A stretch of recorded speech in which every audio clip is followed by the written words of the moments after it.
नमस्कार दोस्तों, welcome to my news channel news 436। आइए देखते हैं पहली खबर। तुर्की में 24 घंटे के भीतर चौथा बड़ा झटका। मंगलवार को एक बार फिर से भूकंप के झटके महसूस किए गए। भूकंप की तीव्रता 5.6 मापी गई। तुर्की में सोमवार तड़के भूकंप के करीब 20 झटके महसूस किए गए थे। इनमें से सबसे तगड़ा झटका 7.8 तीव्रता का था। इसके बाद तुर्की में तबाही जैसा मंजर हो गया। तुर्की में विनाशकारी भूकंप के बाद भारत समेत कई देशों ने उसकी मदद के लिए आगे आए।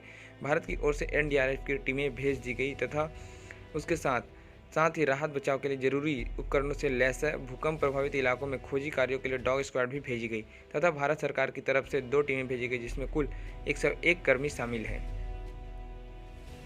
अब हज के लिए निःशुल्क कर सकेंगे आवेदन। अल्पसंख्यक कल्याण मंत्रालय ने हज 2023 की नई पॉलिसी जारी की है जिसमें हज के लिए आवेदन करना निःशुल्क होगा। वहीं बगैर मरहम कोर्ट में अकेली महिला को भी आवेदन करने की छूट दी गई है। इसके अलावा भारत को मिले हज सीटों के कोटे में इस बार निजी टूर ऑपरेटरों के मिलने वाले हज सीटों के कोटे में 10% तक की कटौती की गई है। बता दें कि हज कमेटी ऑफ इंडिया हर 5 साल के लिए हज के लिए पॉलिसी तैयार करती है। 2018 से 2022 की हज पॉलिसी अब समाप्त हो गई है तथा पहले हज यात्रा के लिए 300 रुपये शुल्क लिए जाते थे तथा अभी तक निजी टूर ऑपरेटरों को 30% सीटें मिलती है। इस बार भारत के लिए 1,75,025 सीटें सऊदी अरब सरकार की ओर से दी गई है तथा अब हज यात्रियों से बैग, सूटकेस, छाता, चादर का पैसा जमा नहीं कराया जाएगा। हज यात्री इन सामानों को अपने स्तर से खरीद सकेंगे। इस बार हज पॉलिसी से 50 से 60 हज़ार रुपये हज खर्च सस्ता होने का अनुमान है। युवा शिक्षा पोर्टल का शुभारंभ शिक्षा मंत्री ने किया। युवा संगम उत्तर पूर्वी राज्यों के छात्रों और ऑफ कैंपस के युवाओं को अन्य राज्यों और इसके विपरीत युवाओं के एक्सपोजर टूर आयोजित करने पर ध्यान केंद्रित करेगा। यह पर्यटन, परंपरा, प्रगति और परस्पर संपर्क के 4 व्यापक क्षेत्र के तहत विभिन्न पहलुओं का एक व्यापक बहुआयामी अनुभव प्रदान करेगा। शिक्षा मंत्री धर्मेंद्र प्रधान ने कहा, एक भारत श्रेष्ठ भारत की भावना के अनुरूप युवा संगम लोगों के बंधन को मजबूत करेगा। इस कार्यक्रम से 18 से 30 साल के युवा भाग ले सकेंगे जिन्हें पूर्वोत्तर और देश के अन्य राज्यों में यूथ एक्सचेंज प्रोग्राम में भेजा जाएगा। इस कार्यक्रम का उद्देश्य पूर्वोत्तर और शेष भारत के बीच संबंध को मजबूत करना है, एकता की भावना को फिर से जीवंत करेगा तथा अमृतकाल में भारत की भावना को और मजबूत करेगा। मंत्री ने युवाओं को आगे आने, खुद को पंजीकृत करने और युवा संगम के लिए सुझाव देने के लिए प्रेरित किया। श्रद्धा हत्याकांड में 21 फरवरी को सुनवाई करेगी कोर्ट। दिल्ली पुलिस ने 6629 पन्नों की चार्जशीट तथा 150 गवाहों के नाम दिए थे, जिसके बाद दिल्ली के साकेत कोर्ट ने चार्जशीट पर मंगलवार को संज्ञान लिया। दिल्ली पुलिस द्वारा आफ्ताब पूनावाला को बंद कमरे में अदालत में पेश किया गया। इस मामले में आगे की सुनवाई 21 फरवरी को होगी। दिल्ली पुलिस ने 24 जनवरी को अदालत में श्रद्धा हत्याकांड में आफ्ताब के खिलाफ 6629 पन्नों की चार्जशीट दायर की थी। इसके बाद कोर्ट ने उसको न्यायिक हिरासत 2 सप्ताह के लिए बढ़ाकर 7 फरवरी तक की कर दी थी। वंदे भारत ट्रेन पर एक बार फिर से पथराव किया गया है। छत्तीसगढ़ के दाधापारा में कुछ बदमाशों ने वंदे भारत ट्रेन पर पथराव किया। पथराव से ट्रेन के शीशे टूट गए। 5 कोचों में कम से कम 9 खिड़कियां क्षतिग्रस्त हो गई हैं। यह पहली बार नहीं है जब वंदे भारत ट्रेन पर हमला हुआ है। पहले भी विभिन्न मार्गों पर पथराव और मवेशियों से जुड़े घटनाओं से इसे नुकसान पहुंचा था। इससे किसी के घायल होने की सूचना नहीं मिली है। पेरू में लगातार बारिश से भूस्खलन से 36 लोगों की मौत हो गई है तथा यह घटना दक्षिणी पेरू के कई गांवों में लगातार बारिश के कारण हुई है। भूस्खलन से कम 36 लोगों की मौत हो गई है। नागरिक सुरक्षा अधिकारियों ने बताया कि भूस्खलन के बाद 630 मकान क्षतिग्रस्त होने की आशंका है। इससे पुल, सिंचाई की नहरें और सड़कें भी प्रभावित हुई है। प्रभावित क्षेत्रों में डॉक्टरों, नर्सों और मानसिक स्वास्थ्य पेशेवरों से बनी 2 टीमें भेजी जाएगी। साथ ही साथ इस क्षेत्र में 150 किलोग्राम दवा भी भेजी जाएगी। इस बात की घोषणा स्वास्थ्य मंत्री ने ट्विटर के माध्यम से की।